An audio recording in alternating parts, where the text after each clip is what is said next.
Hello बच्चों, कैसे हैं आप। आज के इस वीडियो में आज का हमारा लेक्चर नंबर 4 है। चैप्टर चालू है सिंपल स्ट्रेसेस एंड स्ट्रेन। इसमें हम लोग देखेंगे stress strain diagram for ductile material. याद रखना कौन से मटेरियल के लिए देख रहे हैं, डक्टाइल मटेरियल के लिए देख रहे हैं हम लोग। और ये जो अपने वीडियोस आ रही है कौन से चैनल के ऊपर आ रही है, यूट्यूब के प्रोफेसर सुशील डांगे और डांगेज एकेडमी, ये चैनल के ऊपर ये वीडियोस आ रहे। तो आपको यहाँ पे ये चैनल को सब्सक्राइब करना है सो दैट आपको नोटिफिकेशन आएगा, जैसे नया वीडियो आएगा अपलोड होगा तो आपको समझ में आएगा। इसको लाइक करना है, शेयर करना है, फ्रेंड सर्कल में बताना है, राइट। और आपके जो नोट्स है उसको अपडेट करते रहना है, चलेगा। हम हर एक वीडियो में हर एक लेक्चर में हम लोग कुछ तो नया कंसेप्ट आपको बताते हैं, बेसिक कंसेप्ट जो आपका बहुत अच्छी तरह से क्लियर होना चाहिए, right. So let us start with today's lecture. अब देखो यहाँ पे स्ट्रेस स्ट्रेन डायग्राम के बारे में हम बताएंगे आज फॉर डक्टाइल मटेरियल। ध्यान में रखो, ये जो क्वेश्चन है, ये जो मैं आज बताने वाला हूं, ये इंपॉर्टेंट है from problem point of view also and from theoretical point of view also. इसमें थ्योरी क्वेश्चन भी बनता है और इसमें न्यूमेरिकल भी बनता है, राइट। सो यहाँ पे एक एक कंसेप्ट क्लियर करके लेना है। अब देखो, for ductile material, ductile material किसे कहते हैं और ब्रिटल मटेरियल किसे कहते हैं। डक्टाइल मटेरियल बोले तो उसमें इलॉन्गेशन होता है, राइट, उसमें डिफॉर्मेशन होता है बहुत ज्यादा देर तक, मतलब डिफॉर्मेशन पर यूनिट लेंथ ये उसमें ज्यादा होता है, स्ट्रेन ज्यादा होती है, उसको हम बोलते हैं डक्टाइल मटेरियल। अब यहां पे देखो, फॉर डक्टाइल मटेरियल के लिए यहां पे हम लोग ये ग्राफ बनाए हैं। आपको पहले ये बताता हूं तो इसमें क्वेश्चन कैसे आता है। क्वेश्चन आता है डिस्क्राइब, थ्योरेटिकल क्वेश्चन बता रहा हूं ये, describe the behaviour of a mild steel bar tested under the axial load in a universal testing machine, highlights the various silent points on it, right, or subjected to axial load, highlighting the various points on it, correct। ये ऐसा question paper में बहुत बार पूछा है, तो आपको ये graph बनाना है और उसके हर एक पॉइंट्स के बारे में आपको बताना है, राइट। एक्चुअली ये प्रैक्टिकल है, ये आपका पहला ही प्रैक्टिकल होता है लैब में। शाम की जो लैब होती है उसमें ये प्रैक्टिकल कंडक्ट किया जाता है। ये कहां पे यूज होता है बोलता हूं, ये जो आपके स्लैब्स के अंदर माइल्ड स्टील के बार यूज होते हैं, सळई म्हणतात त्याला, सळई बोलते हैं ना उसको। तो वो जो है वो बार समझो 8 mm का है, 6 mm का है, 4 mm का है, 12 mm का है, 16 mm का है, व्हाटएवर इट मे बी। तो वो बार एग्जैक्टली कितना लोड ले पाएगा उस हिसाब से हम लोग उसको डिजाइन करते हैं, करेक्ट। स्लैब को टॉस वाले टॉस में करते हैं डिजाइन और स्ट्रक्चर में, बराबर है। तो वो कितना लोड लेगा ये आपको कैसे मालूम पड़ेगा, तो उसके लिए वो हम लोग को प्रैक्टिकल करते हैं लैब में। एक्चुअली होता क्या है, मान लो ऐसा एक बार है माइल्ड स्टील का, एक छोटा स्टैंडर्ड टेस्ट स्पेसिमेन लिया जाता है और वो लेने के बाद आपको उसका क्रॉस सेक्शन एरिया मालूम रहता है कि डायमीटर से आप एरिया मालूम करते हैं, यूनिफॉर्म एरिया रहता है। और वो जो बार है उसकी आपको ओरिजिनल लेंथ, उसको बोलते हैं gauge length, is also called as original length. दूसरा नाम भी याद रख लेना, पेपर में कभी-कभी प्रॉब्लम में बोलते हैं the gauge length of the bar is, तो आप कंफ्यूज हो जाते हैं गेज लेंथ क्या दिया। Gauge length is nothing but original length, ध्यान में रखना। सो आपको वो ओरिजिनल लेंथ मालूम रहता है क्योंकि वो स्टैंडर्ड टेस्ट स्पेसिमेन रहता है माइल्ड स्टील का, राइट, स्टील बार रहता है पर्टिकुलरली वो। अब वो बार जो रहता है वो स्टैंडर्ड टेस्ट स्पेसिमेन को आप लोग यूटीएम मशीन के ऊपर लोड कर देते हैं। कौन से मशीन के ऊपर लोड कर देते हैं, मैं थोड़ा यहाँ पे आपको जरा एक्सप्लेन कर दूं। यहाँ पे यूनिवर्सल टेस्टिंग मशीन, थोड़ा सा मैं यहाँ पे गैप क्रिएट करता हूँ। यूटीएम मशीन, यूटीएम मशीन बोले तो यूनिवर्सल टेस्टिंग मशीन, उसके ऊपर वो बार को लोड किया जाता है। और ये जो यूटीएम मशीन है इसको दो जा रहते हैं, एक टॉप जाओ एक बॉटम जाओ, और उसके अंदर अपना स्पेसिमेन ऐसे लोड करते हैं, करेक्ट। अब लोड करने के बाद अगर आपने ये प्रैक्टिकल किया है लैब में तो आपको ये जल्दी समझ में आएगा, नहीं तो मैं ट्राई करता हूं कि आपको समझ में आ जाए, करेक्ट। मैं देखता हूं कि कैसे आपको समझाया जाए। अब देखो यहां पे एक काम करते हैं हम लोग, ये जो यूटीएम मशीन होता है मैं थोड़ा सा एक्सप्लेन करूं।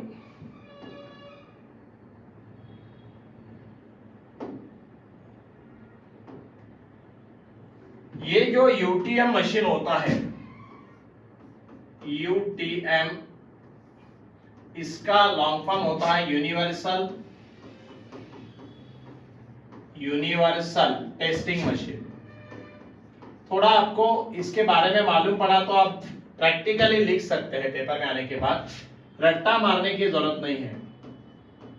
इसको बोलते हैं universal testing machine, UTM machine. ये मशीन में क्या रहता है मालूम है क्या? मैं थोड़ा सा एक आपको जजमेंट आने के लिए मैं थोड़ा सा डायग्राम बना के दिखाता हूं। यहां पे एक जॉ रहता है, यहां पे बॉटम जार रहता है, वो टॉप जार रहता है, और इसके अंदर अपने स्पेसिमेन को क्या कर देते हैं, वो लोड कर देते हैं। करेक्ट? इसके अंदर अपने स्पेसिमेन को मान लो उसने लोड कर दिया, हमने ये स्पेसिमेन को यहां पे लोड करने के बाद स्पेसिमेन के लेंथ आपको मालूम है, स्पेसिमेन का डायमीटर आपको मालूम है, और यहां पे एक ऐसा डायल गेज इंडिकेटर लगाया जाता है जो आपको बताता है कि कितना लोड हम दे रहे। हाइड्रोलिक मशीन से हाइड्रोलिकली हम लोग इसका लोड इंक्रीज करते हैं, बराबर। अब यहां पे देखो ये आपका लोअर जॉ, अपर जॉ, इसके अंदर अपना स्पेसिमेन जिसके लेंथ आपको मालूम, और साइड में यहां पे ऐसा एक स्केल लगाया जाता है। क्या लगाया जाता है? एक ऐसा स्केल लगाया जाता है, और ये स्केल में ऐसा मार्किंग रहता है, मतलब इसके ऊपर करंट रीडिंग आपको मिलता रहेगा कि भाई कितना चेंज हुआ है, ऐसे। करेक्ट? ये आपका जो मशीन होता है उसका मैंने खाली ब्रॉड व्यू आपको बताया कि कैसे करते हैं। और अभी इनिशियली आपको इसके लेंथ मालूम है स्पेसिमेन की, वो आपने नोट डाउन कर लिया, स्टैंडर्ड टेस्ट स्पेसिमेन है। आपको उसका डायमीटर मालूम होता है तो उसका एरिया मालूम है, इनिशियली बोल रहा हूं। अब क्या करते हैं, मशीन को ऑन कर देते हैं, एक जॉ फिक्स रहता है, एक जॉ मूवेबल रहता है, और यहां से समझो ये फिक्स जॉ है और ये ऊपर वाला मूवेबल जॉ है, और बीच में अपना ऐसा स्टैंडर्ड टेस्ट स्पेसिमेन है। तो अभी ये जॉ क्या करता है, उसको लोड देता है, बराबर है। मतलब ये जो लोड है ये अलोंग द एक्सिस दिया जाता है, अलोंग द एक्सिस है ना। और आपको बताया था अगर एक आधा लोड है, ये स्पेसिमेन है, ये इसका एक्सिस है, और उसके अलोंग अगर लोड दिया जाए तो उसको बोलते हैं एक्सियल टेंसाइल लोड। हम लोग इसको टेंसाइल टेस्ट के लिए यूनिवर्सल टेस्टिंग मशीन में हम लोग जो टेस्टिंग कर रहे हैं वो अंडर एक्सियल लोड, मतलब अलोंग द एक्सिस लोड दे रहे। तो ये स्पेसिमेन का ये अलोंग एक्सिस है, इसको हम लोड देते हैं। और फिर क्या होता है, अपना प्रैक्टिकल स्टार्ट होता है, आप करस्पॉन्डिंग रीडिंग लेना शुरू कर देते हैं। स्टार्टिंग का मतलब यहाँ पे P बोलता हूं मैं, रीडिंग कैसे लेते हैं, और यहाँ पे बोलता हूँ change in length, delta L. Correct? अब क्या करते हो आप, ये टेबल के अंदर रीडिंग्स लेना शुरू कर देते हैं प्रैक्टिकल शुरू होने के बाद। इनिशियली लोड रहेगा 10 न्यूटन, करस्पॉन्डिंग कितना चेंज इन लेंथ हुआ, बाद में मान लो लोड हो गया 20 न्यूटन, पहले 10 न्यूटन लोड था, बाद में 20 न्यूटन, बाद में 30 न्यूटन, आप लोड बढ़ाते चलते हैं, और corresponding delta L change in length आप नोट डाउन करते रहते हैं, राइट? ऐसा ये प्रैक्टिकल कंडक्ट होता है। अब मतलब मैंने आपको पहले ही बोला है, describe the behaviour of a mild steel test specimen under the axial load tested in a UTM machine, highlighting the various silent points on it. तो आपको ये प्रैक्टिकल समझ में आया होगा कि कैसे हो रहा है, लोड बढ़ते चल रहा है, और उस हिसाब से ये जो अपना स्टैंडर्ड टेस्ट स्पेसिमेन है उसका इलांगेशन हो रहा है, मतलब चेंज इन लेंथ हो रहा है, राइट? आपको इनिशियली ओरिजिनल लेंथ उसकी मालूम है, और आपको उसका डायमीटर भी मालूम है, क्योंकि वो स्टैंडर्ड टेस्ट स्पेसिमेन है। आपको चेक करना है कि एग्जैक्टली क्या लोड पे ये क्या होगा, ब्रेक होगा। ये काय में चेक करते हैं, ये यूनिवर्सल टेस्टिंग मशीन, ये जो मशीन है इसके अंदर इसको चेक किया जाता है, करेक्ट? और लोड कैसे दिया जाता है, अलोंग द एक्सिस। यहां तक मेरी कैसे बात एकदम बात आपको क्लियर हो गई। पी एक्सेल लोड लगाया अलोंग। अब देखो थोड़ा सा हम, ये आपको यूटीएम मशीन के बारे में बताया। अब देखो जैसे हमने लोड बढ़ाया, हम करस्पॉन्डिंग रिंग लेके ग्राफ प्लॉट करते हैं। आपको मालूम है स्ट्रेस का फॉर्मूला, यहां पे हम लोग ग्राफ प्लॉट करते हैं अलोंग द एब्सिसा और एक्स एक्सिस हमारा रहता है स्ट्रेन। क्या रहता है? स्ट्रेन लेते हैं हम लोग। ये आपका एक्स एक्सिस और एब्सिसा बोल सकते हैं, और ये आपका है वाई एक्सिस, ऑर्डिनेट बोलते हैं उसको, बराबर है। तो अलोंग द एब्सिसा स्ट्रेन रहता है एंड ऑर्डिनेट में क्या रहता है? स्ट्रेस। अब आपको दोनों के फार्मूला मालूम है, स्ट्रेस का फार्मूला आपको मालूम है। What is stress? Sigma is equal to load upon area. ये लिखने की जरूरत नहीं, ये समझाने के लिए आपको अभी लिख रहा हूं, खाली आपको प्लेन ग्राफ बनाना है, मैं आपको समझाने के लिए पूरा लिख रहा हूं। एंड स्ट्रेन बोले तो क्या? Strain is nothing but denoted by letter E, change in a length divided by original length. बात समझ में आ रही है? अब देखो हमने प्रैक्टिकल कंडक्ट करना शुरू कर दिया, लोड बढ़ाते गए। अब क्या होगा? करस्पॉन्डिंग स्ट्रेन का यूनिट मतलब रीडिंग में लेते गए, स्ट्रेस कैलकुलेट किया, क्योंकि एरिया मालूम है, लोड कितना दे रहे ये मालूम है, और स्ट्रेन चेंज इन लेंथ आपको मालूम है, करस्पॉन्डिंग ओरिजिनल लेंथ आपको पहले ही मालूम है, स्टैंडर्ड टेस्ट स्पेसिमेन। अब देखो इनिशियली ये ग्राफ यहां से यहां तक फ्रॉम पॉइंट ओ टू ए, ये कंप्लीट स्ट्रेट लाइन ग्राफ है। कौन सा ग्राफ है ये कंप्लीट स्ट्रेट लाइन ग्राफ है। What it indicate? It indicate that आपका पहला point that is nothing but what? Proportional limit. कहने का मतलब ये पूरा स्ट्रेट लाइन है, मतलब up to from point O up to A, यहां पे इट ओबेज हुक्स लॉ। क्या बताता है हुक्स लॉ? इसके पहले लेक्चर में बताया था, within a elastic limit the stress is directly proportional to strain. तो इसलिए ये ग्राफ पूरा स्ट्रेट लाइन बनाना, और ये ग्राफ स्ट्रेट लाइन बताता है कि आपकी stress directly proportional to strain है within a elastic limit. मतलब अप टू पॉइंट है, हमने लोड बढ़ाया, क्योंकि यहाँ पे देखो sigma is directly proportional to your P. जैसे लोड बढ़ाएंगे वैसे डायरेक्टली प्रोपोर्शनल का मतलब समझते हैं आप, right? So sigma is directly proportional to load, मतलब लोड बढ़ाया तो स्ट्रेस बढ़ेगी। तो हमने लोड बढ़ाते गए, तो अप टू पॉइंट है, if we increase the load and remove it, then the material will come back to its original position, उसको बोलते हैं proportional limit। मतलब up to point A it obeys Hooke's law। अब बात समझ रहे? up to point A it obeys Hooke's law, correct? अब देखो हम लोड बढ़ाते गए, अब जरा ध्यान देना, beyond point A up to point B it slightly deviate from straight line। देखो ये स्ट्रेट लाइन यहां तक है, अब आगे गया तो ये थोड़ा सा यहाँ पे डेविएशन हुआ है। ये जो पोर्शन है ना, मैं थोड़ा कलर से दिखाऊं चाहिए तो आपको समझने के लिए, यहाँ पे हम लोग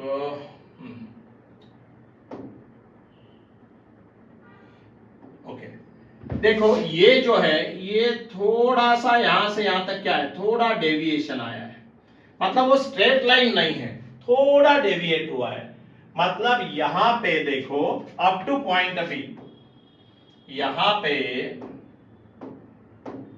अप टू पॉइंट बी, ये जो पॉइंट बी है ना आपका यहां तक, ए से बी, ये मेरा ए पॉइंट है, ए पॉइंट तक आपको बताना क्या है, ए पॉइंट तक प्रोपोर्शनल लिमिट, पहला वाला लिख देना प्रोपोर्शनल लिमिट। समझ में आया क्या लिखना है? अब हम आगे गए, beyond point A when we increase the load, beyond point A when we increase the load, then again the material will come back to its original position। but ये पूरा straight line नहीं है, A to B में थोड़ा सा curve बनाना, मतलब it does not obey Hooke's law, but still it up to point B, if we increase the load up to point B and remove it, then the material will come back to its original position, that is nothing but elastic limit। आपको याद होगा तो इसके पहले lecture में मैंने आपको समझाया था, इलास्टिक लिमिट में आपको ग्राफ से भी समझा दूंगा, राइट? इलास्टिक लिमिट का डेफिनेशन भी आपको डिटेल में बताया था, बोला था नोट्स अपडेट कर दो, राइट? सो ये वाला पॉइंट है वो बी, इलास्टिक लिमिट। समझ में आया? वो वाला पॉइंट क्या है? Elastic limit. अब देखो हम थोड़ा आगे चले, थोड़ा मैं इसको, हाँ, अब हम थोड़ा बियॉन्ड पॉइंट बी गए। अब B के बाद जैसे हमने लोड बढ़ाया तो 100% यहाँ पे क्या होता है, उसको बोलते हैं यील्डिंग होना।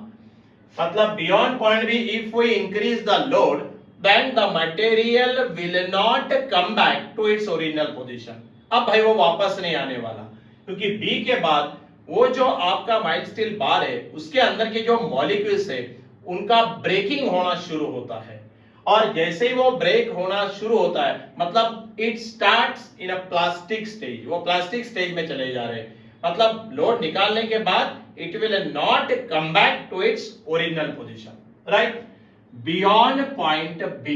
So इसलिए उसको बोलते हैं C and D, इसको बोलते हैं yielding. C is called as upper yield point, D is called as a lower yield point. ध्यान में रखना है beyond point B the material, when we increase the load then the material will not come back to its original position, nothing but वो हम बोलते हैं कि वो प्लास्टिक स्टेज में चले गया। कौन से स्टेज में चले गया, प्लास्टिक स्टेज में चले गया। सो बियॉन्ड पॉइंट बी, तो C and D are called as yield point, C is called as, ऊपर है ना भाई सी पॉइंट, तो उसको बोलने का अपर यील्ड पॉइंट, और डी जो है वो नीचे है इसलिए उसको क्या बोलने का, लोअर यील्ड पॉइंट। क्या बोलने का, लोअर यील्ड पॉइंट। हम फिर भी लोड बढ़ाते ही गए, हमने वो मशीन क्या करेगी, लोड कंटिन्यूअसली देगी, लोड बढ़ाएगी। आपका जो स्पेसिमन है वो स्पेसिमन का अल्टीमेटली क्या होने वाला है, उसका डायमीटर रिड्यूस होने वाला है। करेक्ट है ना, देखो ना, एक मिनट, हाँ, अब ये जो आपका समझ लो ओरिजिनल इसका डायमीटर इतना है, तो 100% ये जो डायमीटर है ये डायमीटर अल्टीमेटली क्या हो जाएगा, कम हो जाएगा, बराबर है। मतलब थोड़ा जूम करके देखिए तो यहाँ पे इनिशियली मान लो, अरे ये क्या हो गया,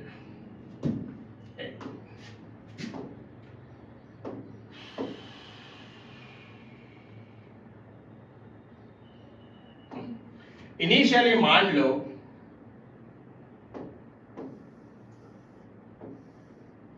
हाँ, थोड़ा सा जगह क्रिएट कर लिया। अब देखो इनिशियली मान लो आपका टेस्ट स्पेसिमेन का मान लो इतना डायमीटर है, स्टार्टिंग में थोड़ा जूम करके दिखा रहा हूं। अब जैसे ही आपने लोड बढ़ाया, एक्सियल लोड दिया ना, अलोंग द एक्सिस आपने लोड दिया, बराबर है। अलोंग द एक्सिस जैसे आप लोड देंगे तो 100% क्या होने वाला है, 100% इसका डायमीटर अल्टीमेटली क्या होने वाला है, रिड्यूस होने वाला है, और इसकी लेंथ क्या होने वाली है, ऐसा हो जाएगा। देखो मतलब यहाँ पे आपको समझ में आएगा कि लेंथ बढ़ता जा रहा है, क्या हो रहा है, लेंथ इंक्रीज हो रहा है और इसका डायमीटर डिक्रीज हो रहा है, बराबर है। फिर भी हम लोड बढ़ाते ही चल रहे हैं, लोड बढ़ाते ही चल रहे हैं, क्योंकि हमको ये देखना है कि ये एग्जैक्टली कितना लोड दिया तो वो क्या होगा, ब्रेक। अब देखो जरा यहां पे हम लोग क्या देखेंगे, फिर यहां पे, हाँ, यहां पे देखो हमारा अभी अल्टीमेट स्ट्रेस आएगा, हम इसके बाद भी लोड बढ़ाते गए, बट आपको मालूम है material will not come back to its original position, correct. अब ये जो पॉइंट ई है, थोड़ा सा अगर आप ऑब्जर्व करेंगे तो वो ग्राफ का सबसे टॉप वाला पॉइंट है। टॉप वाला पॉइंट मतलब क्या है, मैक्सिमम लोड, क्योंकि लोड बढ़ गया तो स्ट्रेस बढ़ेगी। मतलब the maximum load the material can carry, ये एट पॉइंट ई समझ में आता है। ई मतलब उसके बाद वो मैक्स लोड, वो जो आपका स्पेसिमन है, स्पेसिमन ई पॉइंट तक का लोड लेगा, ज्यादा से ज्यादा मैक्स लोड, उसको बोलते हैं अल्टीमेट स्ट्रेस, करेक्ट। क्या बोलते हैं, अल्टीमेट स्ट्रेस, क्योंकि बताया था स्ट्रेस बोले तो क्या, लोड अपॉन एरिया। मतलब अगर आपको न्यूमेरिकल में बोला find out the ultimate stress, sigma UT बोलते हैं इसको, क्या बोलते हैं इसको, find out the ultimate stress for your material, तो जितने लोड दिए उसमें से मैक्सिमम लोड कितना है वो देखने का, वो ऊपर रखने का, और नीचे एरिया तो आपको ओरिजिनल एरिया जो स्टार्टिंग में स्टैंडर्ड टेस्ट स्पेसिमेन का है वो लेके हमको सिग्मा अल्टीमेट या sorry maximum stress that material can carry, उसी को बोलते हैं अल्टीमेट स्ट्रेस। ये आपको निकालना आ जाएगा। मैंने पहले बोला ना, ये प्रैक्टिकल अगर आप करते हैं तो आपको बहुत अच्छी तरह से विजन आएगा। मान लो आपने प्रैक्टिकल नहीं भी किया तो भी मैं समझा रहा हूं कि इसको यूटीएम पे कैसे परफॉर्म किया जाता है। जरा ध्यान से लेक्चर सुनना, सो दैट जब हम इसके न्यूमेरिकल को जाएंगे तब आपको इसका इंपॉर्टेंस समझ में आएगा। वैसे ये थियोरेटिकली भी क्वेश्चन बहुत इंपॉर्टेंट है, राइट। अब देखो सिग्मा यूटी आया, मतलब सिग्मा यूटी निकालना है तो क्या करना, that is nothing but a maximum load divided by area, original area. और उसके बाद हमने फिर लोड बढ़ाया। अब देखो इसके बाद ये जो ई पॉइंट है ना, ये ई पॉइंट 100% आपका, ये F point, sorry F point आपका ई के क्या रहना, नीचे। क्यों, देखो यहां पे थोड़ा सा मैं फिर दोबारा एक बात बताऊं, इसका लेंथ बढ़ गया, डायमीटर कम हुआ। अब जैसे ही हम अल्टीमेट स्ट्रेस के बाद लोड देते हैं तो 100% यहां पे क्या हो जाता है मालूम, 100% इसमें आपका नेक का फॉर्मेशन हो जाता। क्या होता है, यहां पे ऐसा नेक का फॉर्मेशन होता है, और नेक फॉर्मेशन होने के बाद आपका जहां पे जो आपका डायमीटर है वो क्या हो गया, कम हो गया ना। यहां पे आपका जो डायमीटर है वो क्या हो गया, ये पूरा निकल जाएगा। अब देखो ऐसा होगा, ये पूरा निकल जाएगा और आपका नेक फॉर्मेशन हो गया। मतलब यहां पे देखो cross section area get reduce, बराबर है ना। नेकलेस, नेक कम होता है ना, नेकलेस बोलते हैं आप, गले में पहनते हैं, मतलब वहां पे एरिया क्या रहता है, कम रहता है। सो यहाँ पे एरिया कम होने की वजह से आपका ब्रेकिंग होना शुरू हो जाता है, मतलब यहाँ पे ये टूटना शुरू हो जाता है, ब्रेक होना शुरू हो जाता है। इसलिए अगर आप ग्राफ को देखेंगे तो यहाँ पे देखो लोड, अब देखो क्रॉस सेक्शन एरिया ही कम है तो लोड क्या लगेगा, अल्टीमेटली कम लगेगा। तो यहाँ पे एफ पॉइंट को बोलते हैं आपकी ब्रेकिंग स्ट्रेस। क्या बोलते हैं, ब्रेकिंग स्ट्रेस या फ्रैक्चर स्ट्रेस। मतलब वहां पे फ्रैक्चर हो गया है, मतलब वो ब्रेक हो गया है, करेक्ट। तो ये ग्राफ अपने लिए बहुत इंपॉर्टेंट है। पेपर में जब ये क्वेश्चन पूछेंगे तो मैंने पहले बोला, highlighting the various silent points on it. आप साइलेंट पॉइंट बोले तो क्या, proportional limit, then elastic limit, then yield point, then ultimate stress and then breaking stress. ये 5 पॉइंट को आपको ग्राफ निकाल के इलॉबरेट करना है, लिखना है, तभी जाके आपको मार्क मिलेंगे। ग्राफ एकदम बेस्ट वे से बनाना है, जैसा मैंने बनाया एकदम नीट एंड क्लीन, मेरे से अच्छा बनाइए, कोई प्रॉब्लम नहीं है, आपका ड्राइंग बहुत अच्छा है, सुनने में आया। सो ये ग्राफ आपको बनाना पड़ेगा और ये उसके पॉइंट मार्क कर देना, O then A then B then C then D then E and then F, right. O to A nothing but proportional limit, A to B nothing but elastic limit, B to C मतलब beyond point B, 2 point बताना, upper yield point, lower yield point. उसके बाद E को क्या बताना, E को बताना ultimate stress, और आपका F को क्या बताना, ब्रेकिंग स्ट्रेस, राइट। ये ध्यान में रखना, इसको जब प्रॉब्लम सॉल्व करेंगे तो आपको ये बहुत काम में आने वाला है। क्वेश्चन बहुत ही इंपॉर्टेंट है, theoretically as well as numerically. मैं बाद में सिग्मा यूटी का फार्मूला भी लिख के दूंगा, सारे फार्मूला लिख के दूंगा, लेकिन आपको 1 बाय 1 में बेसिक क्लियर कर रहा हूं। ये जो प्रैक्टिकल कंडक्ट होता है वो अंडर यूनिवर्सल टेस्टिंग मशीन के ऊपर कंडक्ट होता है, और उससे हमको मालूम पड़ता है कि मैक्सिमम कितना लोड ये मटेरियल ले रहा है, ये बार ले रहा है, माइल्ड स्टील बार। आपको एक एक्स्ट्रा बात बताऊं, समझो आप मकान कंस्ट्रक्ट कर रहे हैं और आप स्टील परचेस करने को गए, तो उनको बोलना है सर प्रॉपर्टी चार्ट दिखाइए, जो स्टील आपके पास है उसका प्रॉपर्टी चार्ट। तो वो आपको पूरा ये ग्राफ बताएगा या उसकी रीडिंग्स बताएगा, मतलब वो मैक्सिमम कितना लोड ले रहा है, कैसे उसने टेस्ट किया है, कौन से मशीन के ऊपर उसका टेस्टिंग हुआ, ये सब आपको मालूम पड़ेगा। और वो शॉप वाले को भी मालूम पड़ेगा कि इसको नॉलेज है, तो बराबर आपको बताएगा कौन से बैच का मटेरियल वो आपको दे रहा है, क्या टेस्टिंग, इसका रिपोर्ट, टेस्ट रिपोर्ट कहाँ है इसका, ये बताओ, पूछो, वो बताएगा आपको। तो आपको ये पूरा समझ में आएगा कि ये पूरा अल्टीमेट स्ट्रेस वहां पे दिया जाता है कि कितना लोड मैक्स ले पा रहा है, और उस हिसाब से ये डिजाइन होता है बिल्डिंग्स का। 2 story building, 3 story building, 1 story building, कहने का मतलब कितना लोड दे रहे हैं वो हिसाब से हम लोग बार यूज करेंगे। 1 स्टोरी बिल्डिंग है तो बहुत 20 mm का बार लगाने की जरूरत नहीं है, वहां पे तो कम बार लगेगा, तो वो हिसाब से वैसे डिजाइन होता है, करेक्ट। सो ये वाला आप आराम से प्रैक्टिकल, अभी मैंने पूरा डिटेल में एक्सप्लेन किया है, करेक्ट। थोड़ा सा अपना खुद का नोट्स बनाइए, मैंने डिटेल में समझाया है, आप खाली ये पॉइंट्स को एलाबोरेट कर देना जो मैंने अभी बताया था, राइट। लेक्चर ध्यान से सुन के भी पॉइंट आप लिख सकते हैं रनिंग में, नो प्रॉब्लम। अब देखो एक बात और बताऊं, ये जो हमने ग्राफ बनाया है ये stress strain diagram for ductile material है। डक्टाइल में इलॉन्गेशन देखो, यहां से लेके यहां तक इतना बड़ा इलॉन्गेशन हुआ है, करेक्ट। मतलब अप टू दिस आप बोल सकते हैं कि ये पॉइंट तक इसका क्या हुआ, इलॉन्गेशन हुआ है, करेक्ट है ना। बट अगर वो ब्रिटल रहा तो इतना बड़ा इलॉन्गेशन नहीं होता। एक बात समझ लेना, कल मैं ब्रिटल के बारे में बताने वाला हूं, आज हमने पूरा डक्टाइल देखना है, कल हम ब्रिटल के बारे में बात करेंगे, वो भी आपको ध्यान में रखना जरूरी है। और एक पॉइंट मैं बताना चाहता था कि यहां पे आपका क्रॉस सेक्शन एरिया थोड़ा सा अगर आप देखेंगे, आपका क्रॉस सेक्शन एरिया जैसे आप लोड बढ़ाते चलेंगे तो वो कम होता रहेगा, बराबर है। बट ग्राफ जब बनाएंगे तो sigma is equal to load upon area लिख रहे हैं हम, क्या लिख रहे हैं अपन ग्राफ में, हम ग्राफ में लिख रहे हैं sigma equal to load upon area. Area हमेशा हम ओरिजिनल एरिया ले रहे हैं जो स्टैंडर्ड टेस्ट स्पेसिमेन का है, राइट। बट अगर आपने एक्चुअल एरिया लिया तो ये जो ग्राफ है, एक्चुअल एरिया लेके अगर आपने सब वैल्यू बनाए स्ट्रेस के, तो उसको बोलते हैं ट्रू स्ट्रेस स्ट्रेन कर्व। क्या बोलते हैं उसको, ट्रू स्ट्रेस स्ट्रेन कर्व। ये जब आप एमटेक करेंगे उसमें ये सब रहता है, ट्रू स्ट्रेस स्ट्रेन कर्व। अपने बीटेक लेवल में इंजीनियरिंग के आपको जो एरिया ओरिजिनल है वही लेके ऑपरेट करना है, नॉलेज पॉइंट ऑफ व्यू से बताया। कभी ओरल में पूछते हैं तो आपको यह बताना आना चाहिए, तो इसीलिए ये सब आपको डिटेल में बता रहा हूं, करेक्ट। तो इसके नोट्स आप प्रिपेयर करिए अकॉर्डिंगली, पूरा डिटेल में समझाया है, लेक्चर ध्यान से सुन लेना। आज का लेक्चर नंबर मेरे ख्याल से 4 था, कल इसका नेक्स्ट वाले पॉइंट पर हम जाएंगे।